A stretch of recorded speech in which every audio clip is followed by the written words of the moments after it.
In this video, pagkababa namin ng air cabin, direkta na kaming pumunta sa World Port Shopping Mall para kumain. Pagkatapos, naglakad-lakad kami hanggang kami nakapunta sa Yokohama Marine and Walk. Ito ay isang open-air shopping mall at dito matatanaw mo ang bughaw na dagat at mga barko. Isa nga sa malapit na museum dito ay ang Japan Coast Guard Museum at dito featured nila na huli nilang North Korean spy ship noong 2001.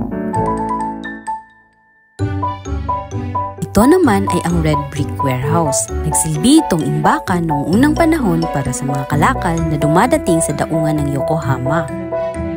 Meron din itong event square kung saan ginaganap ang tema ng iba't ibang bansa every year.